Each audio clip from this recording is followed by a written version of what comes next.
Hi, welcome to Wandering DM's livecast. I'm Paul. And I'm Dan, and today we're going to be talking about improvisation and training new DMs. So, this topic came to us from a reader of our blogs who emailed both of us with a really thought provoking question. And Dan and I started talking about it. Actually, it's a little bit of the progenitor of us even doing the livecast was, hey, we should talk about this in front of people. So, here we are. So, maybe, Dan, you can summarize for us what was in that email. Yeah, so a reader named both of our blogs named William Heilman, I think, wrote in talking about one of the main tenets of the old school Renaissance, the OSR. He's pointing out his rulings, not rules, is a lot of people emphasize improvisationally making up judgments on the fly and not looking things up in a book and not expecting to have an encyclopedic set of rules that they're looking at. And he was saying, well, that works perfectly fine for those of us that have a really deep experience running games and have experience with what works and what doesn't work.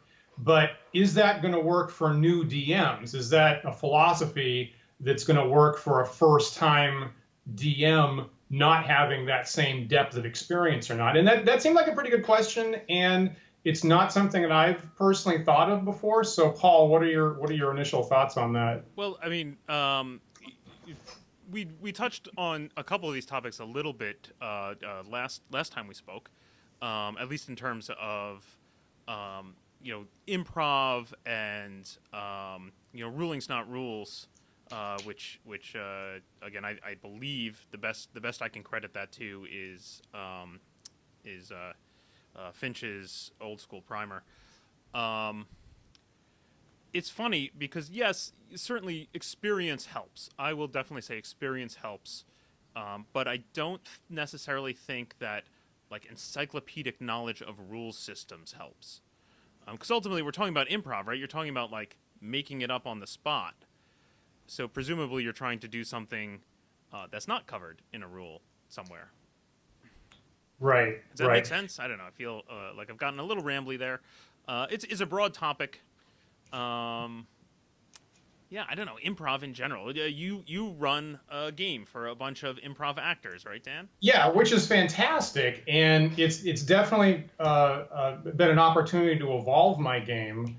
Kind of watching their art form. So I do run a game here in Brooklyn, New York, where most, not all, but most of the players do comedy in the city, mostly improv at UCB and stuff like places like that.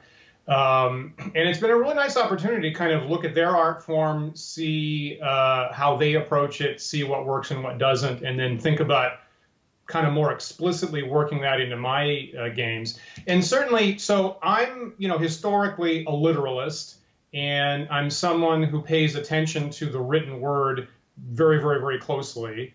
And I'm, maybe a little bit OCD, maybe. And so it's been a nice opportunity to kind of walk in a little bit of a different direction and embrace the improvisational element and embrace coming into a game not knowing what's going to happen and embracing the surprise and the pleasure, and kind of trying to be more flexible about the voices that I use and things like that.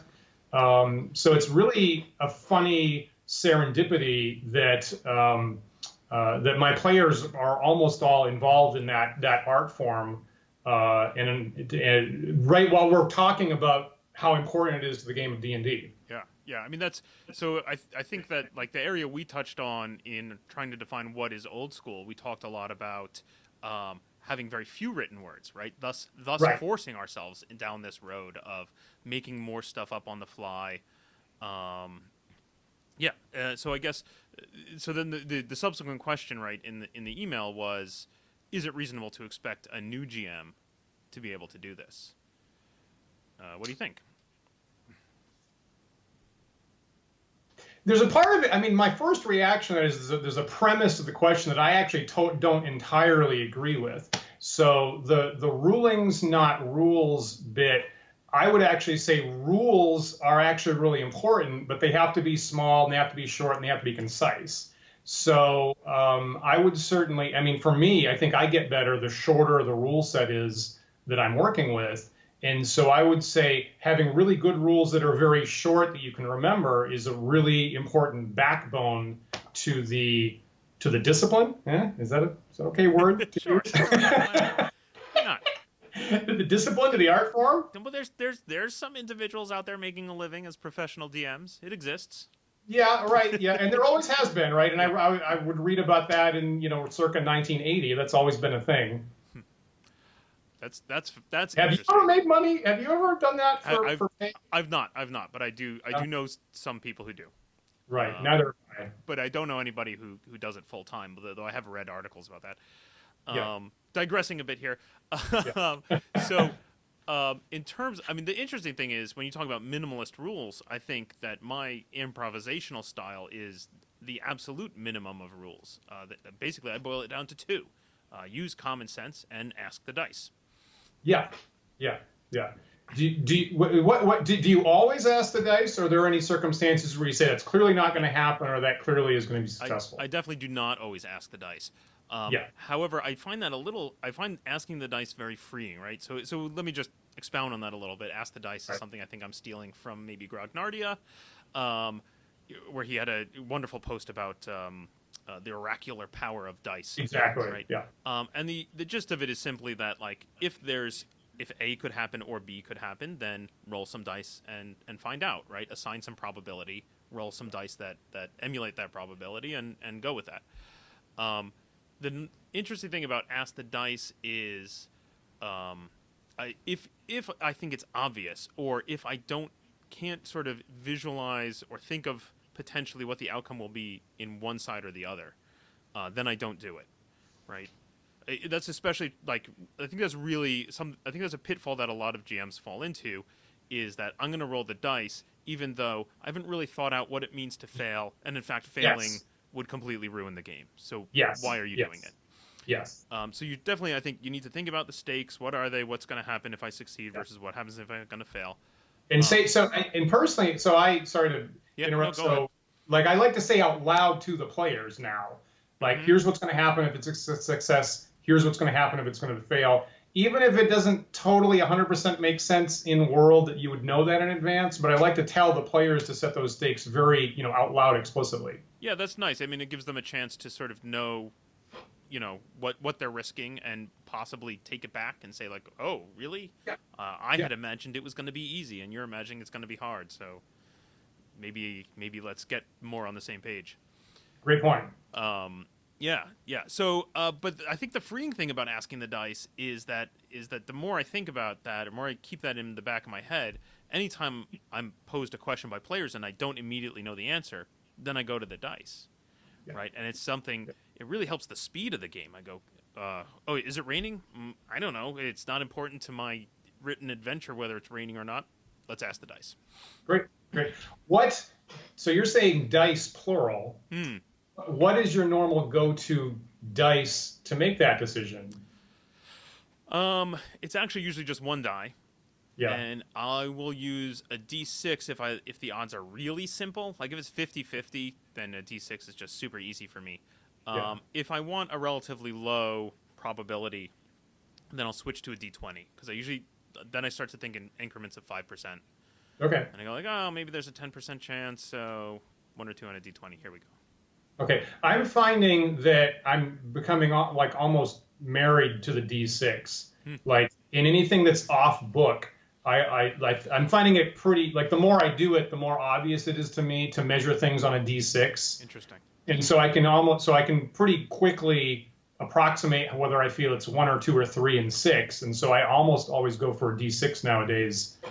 if it's something that's off book. The difference between what I was just saying of a 1 or 2 on a d20 and a 1 on a d6 is probably not significant enough for anyone to really care about.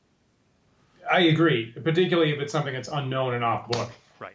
Yeah, I agree. It's funny because if you look at original D&D, it's almost all about D20s and D6s, right? Like the books say you ought to have a couple D20s, you ought to have a giant batch of D6s, and then, since you're going to be buying polyhedrons, we also took some time and worked in all the other dice. Right. I mean, I remember hearing that recently. Maybe this is apocryphal, but I remember hearing the notion that originally it was supposed to be D20s and D6s, Yeah. and then based on the supplier of the dice, they were like, oh well, I guess we have all these other dice. Let's make up rules for them. Yeah, if you look at like the second page of the original D&D rules, that's basically you can kind of detect that. Mm-hmm. And the almost the only place you see the other polyhedral dice is they worked it into the Wandering Monster tables. And there are times when I really wish that there was like this pure just D20 and a bunch of D6s game, and I kind of walk my game more in that direction all the time. Yeah, I mean, I guess I probably, if I think about it hard, I probably really do use the D6 a lot more frequently than I would use a D20. Right. I might use the D20 especially if I want to, say, associate it with an ability. So that's a common trope, right? Of like, well, can I or can I not open this door? I guess that's based on strength, so roll a D20 and add your strength score. Yeah, that's common. Now, so obviously that one actually is in the original D&D books, and that is supposed to be a D6. Right. I know. I went too simple. How dare you? For my... How dare you? Sorry, far too simple of my made up on the spot situation. But a lot of people do that with ability scores versus the D20. So right. Yeah. So I don't know, a dex check to jump. I mean, heck, we have vocabulary for it, right? We call it a dex check. What does that even mean? That's not particularly old school, I don't think, right? I don't think the concept of an ability check. I agree. Yeah. Yeah, that was a later development. Yeah. Now because I've been using your target 20 system, I now invert all my numbers, and it always catches my players by surprise, where I say, "Oh, roll a d20 and add your total dex, and see if you get a 20 or higher." Great. And it always takes it like the whole dex, like not just the modifier. Like, right. Yeah, the whole score. Yeah, for me, I actually do all that kind of stuff. I do on a D6. So like using the open doors strength check as an example. Like if I was having people jump over a pit or climb a wall or anything like that, I do all that stuff on a D6 with the actual modifier. That makes sense. And probabilistically, it's almost the same thing. So D6 is just about 1/3 of a D20, and if you're doing anything remotely like D20 system +1 per 3 points, then it works out probabilistically almost exactly the same. So it's fine either way. But I tend to do those things on a D6, like original would do with doors. I may have to give that a whirl. Yeah. So the question was, is it reasonable for a new DM to do this, right? Certainly, I think those two rules of thumb that I propose of use common sense, ask the dice, and I think actually now that we're saying it out loud, I think that order is important, right? Use common sense trumps ask the dice. Great, I like it. Yeah, I like it. And then, but so can a new DM do that? Well, it's a good question, and it's funny because I have just always had the role of DM. So I was, and this is probably, if we do this for a while, this is going to be a common theme. So in my little town in Maine, I was the first person to get the D&D books. I did not have any kind of mentor. There was no other D&D group in the town, and so from day one, I was the person who read. Well, it was right here. So Holmes' Basic D&D, and it's 48 pages long. And so from day one, I was always the person who was the DM. And sometimes maybe I have blinders on about cultivating other people to be DMs. And sometimes it looks more complicated than it probably should be. I mean, that's interesting, right? I think that you and I kind of had vaguely similar-ish experiences, at least in our youth. Right. When I was young, I had no one to play with, and I was just reading the books and hoping that maybe one day I might get to play. I think I had the Moldvay Basic set because my dad bought it for my mom because she likes that sort of thing. And she will probably looked at it once and said, "What the hell is this?" and put it on a shelf in our closet for me to find a couple years later. So I read it. I think it wasn't until high school though that I had a group to actually play with regularly. Okay, interesting. Yeah, and even then I was pretty often the DM. Yeah, I had one other friend who would then sometimes be the DM. Interesting. But I think we were both kind of learning by doing. I don't think either one of us were trained or had a mentor or anything like that. And And I always get the feeling whenever I hear about other people who have become DMs that often there is a mentorship or an older person who taught them the ropes. Yeah, a lot of the time, if this comes up in an online discussion, like 9 people out of 10 will say it's impossible to learn D&D from a book. Like, obviously, everybody had a group and a mentor that trained them, starting with either Gary or Dave.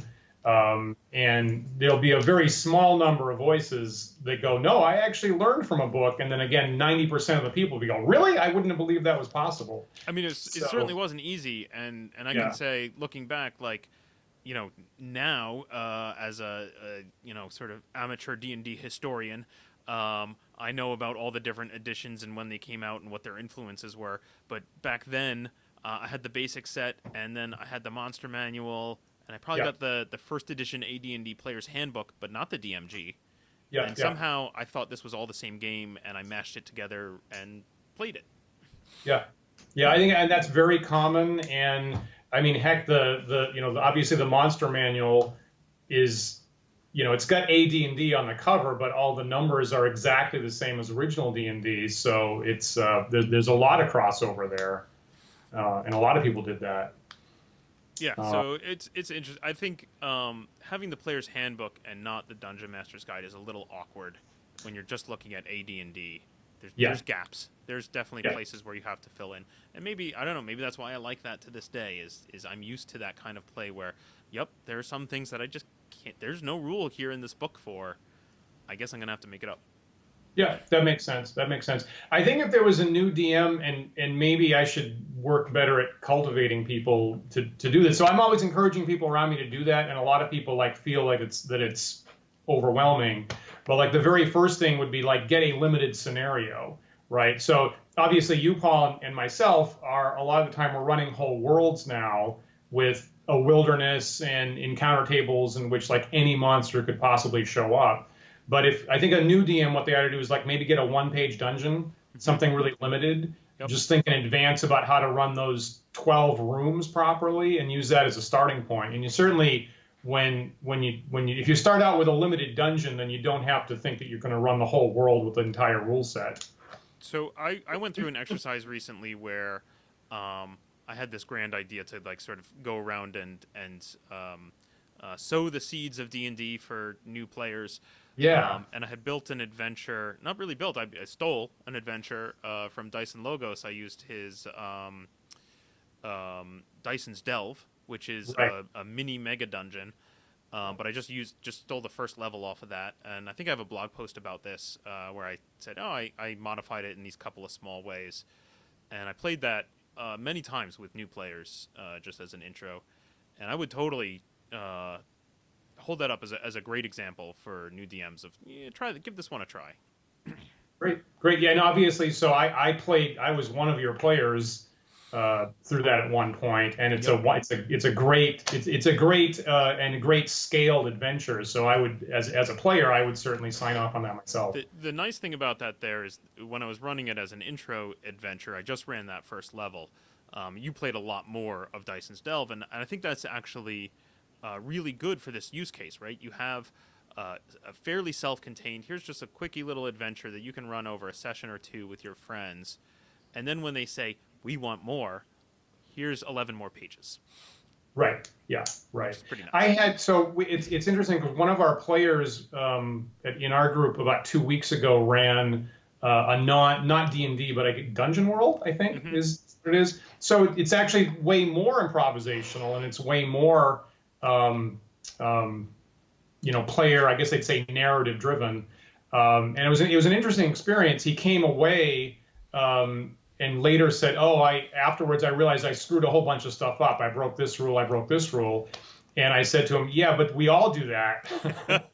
We always do that. And so I always come away, and afterwards I have to make like a page of notes about things I'm going to fix or adjust next time. And of course I have so somewhere behind me, I have very large stacks of rule mistakes that I personally made that I need to fix in the future. So, I would say feel free to try it to make mistakes and to adjust, because no matter how long we do this, we're all doing that all the time. I mean, that's a really interesting point. I definitely think that I learn a lot by running the same adventure for multiple groups of players. Yeah. Would you advise that of a new DM? If you can swing it, I absolutely, and I wish I could do that more often. It's a lot like software engineering. The more times you can test it, the better. I wish that I could do that more often. I'm not sure everybody in the world is going to have the capacity to make that happen. Right. Uh, but Yep. if they can, it's a wonderful experience. Yep. Awesome. So, I don't know. Maybe. So here's an interesting thing. Okay, so we have some ideas, some notes that we would give to a new DM, some material that we would recommend. How do we find these new DMs and get it into their hands? Well, you seem to have more experience than that. What has your experience been? Are Uh, you still doing that well, project you're well, talking about? that was really the interesting. I no, I only ran it actually a limited number of times, and then I realized I had run out of venues in Okay. which to do it. I had tried, I think, for a little while to like reach out to libraries and such. That I don't know. It was a grand idea in my head that just never quite came to fruition. Um, but even in that case, I still don't think I was training DMs, right? I was introducing players who were like, "What's this D&D thing?" To the Hmm. here it is. Here's the concepts. Here's how it plays. Um, I would honestly would have loved to have heard from one of those players. This is awesome. I want to run it for my group. How do I do it? Yeah, I don't think one session of D&D is quite enough to inspire someone to that level. that makes sense. That makes sense. Um, yeah, I have. I'm always telling people around me that if it comes up that they should try running a session, and I don't have a very good answer for that actually. If they get a small scenario, and feel free to do a lot of improvisational work with it. Jump in. There will be some things that you can improve, and then add to it later on. That's how all of us did it. Yep. So I I don't. I would say one obvious place where we can sort of spread um, DMing experience is just within our own groups, right? You're playing. You're at a table. You're running a game for 6 people. If you're meeting regularly, I'm sure you could use a break, not have burnout. Say, hey, how about somebody else run a thing for us next week? Yeah, yeah. It tends to be like the same people pick up on that Mm-hmm. sometimes. So the prospect of getting someone running it for brand new for the first time seems harder than cycling people that are accustomed to running games. Do you think that it's a roadblock to folks? I'm just imagining my own situation. If I was in front of a group of people I just run a game for and said, "Hey, how about you run a thing for us next week?" And they know that I am a lunatic who thinks about D&D way more than he should and writes a blog and does live streams and like maybe there's a little intimidation factor there that I need to like remove myself a little bit to say, yeah, you run this for others while I'm not here. Are you talking about yourself, or are you talking about me at this point? Or are you talking about both of Yeah, us? both of us really is what I'm getting at. Like, well, I guess that's I think that's the flip side, right, of that situation of someone who's DM'd for his group for a while or her group for a while. If they, at some point you start the DM starts to be seen as sort of this, Uber player, Right. right? Is it then intimidating to other players to stand up and be like, I'm going to run for this person who obviously knows how to do it well? Right. It seems like it, and actually, I mean, we have a couple acquaintances who have explicitly said that to me, Yeah. actually, of like, oh my God, I'm talking to this guy, I, which like, is really do you mean specifically have said, I would love to run a game, but not for you, Dan? well, not that, but just Okay. the I just Yeah. being actually, I've had people that were like intimidated being a player. No, that's funny. Yeah, initially at least. Um, That's great. I don't think I have quite that notoriety. Awesome. Good for you. Yeah. So I get, so there's a little bit there. So maybe what we should do is we should force people. We should actually have a requirement is you have to run a game for maybe even like half a session to get them over the hump. I don't know. I'm sure that'll help with the intimidation factor when we demand people run games for us. Right? forced running. If you want to be Yeah. in my group, you got to run at least at least twice a year. Yeah. Oh, jeez. Yeah, it's tough, right? I think that's the part, and that's the part where my experiment was falling through, right? Was Okay. how do I find more people? How do I connect with people who are interested but don't know where to go? Yeah. Yeah. Well, good for you for trying that. And in different places and different times, it's really hard to get a group together. So good for you for being welcoming and hospitable like that. And I think it's worth the effort. Yeah. So conventions, I guess, are another place where a lot of gamers come together, and possibly Yeah. some people who aren't gamers or don't have experience with it but Yeah. want it might show up. Yeah. Yeah, I mean, I think that libraries were a great thing to take a stab at, and then also I guess schools are too. Is a lot. So my mother's a school nurse up in Maine, and she wrote me a little while ago, like expressing real surprise that almost every school that she works with has a D&D group or a club. Sometimes with a teacher who doesn't know it very well, but the same thing was like I had a whole bunch of students come and ask me wishing for a D&D club, so I felt obligated to try. that's fascinating. I almost Yeah. wonder now if that's an audience that is ripe of target the teachers who are stuck in that position of having to Yeah. provide an experience for students where nobody knows what the heck they're doing. Yeah, yeah, maybe so. To my mother, it's really super ironic because I think you kind of missed this, but when I was getting into it, there was this whole moral panic scare going on, and my parents were warned at least twice, like you've got to not let Dan do this because it's going to warp his brain and he's going to become, a immoral drug addict or something like that. Yeah, And so the fact that it's almost universal in a lot of schools now is really ironic for some of us.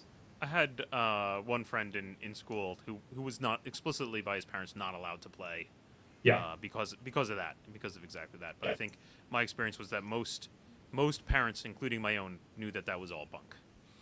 yeah, yeah. I think where I was,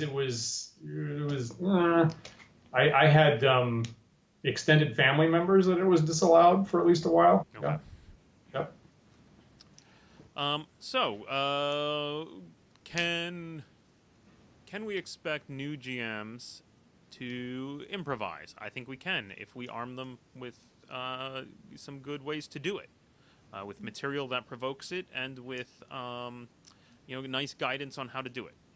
Yeah, simple, clear rules of thumb to get started with.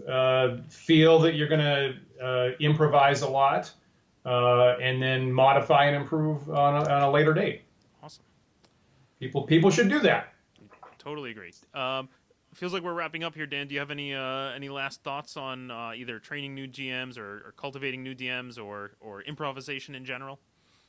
I think that's pretty good. The more I work improvisation in my games, the happier I am, and the more flexibility and the more directions I think the game can go in. Yeah, I mean, for me, the big thing that improv really does for me is it makes me feel like I'm also playing a game rather than performing to a bunch of people who are playing a game.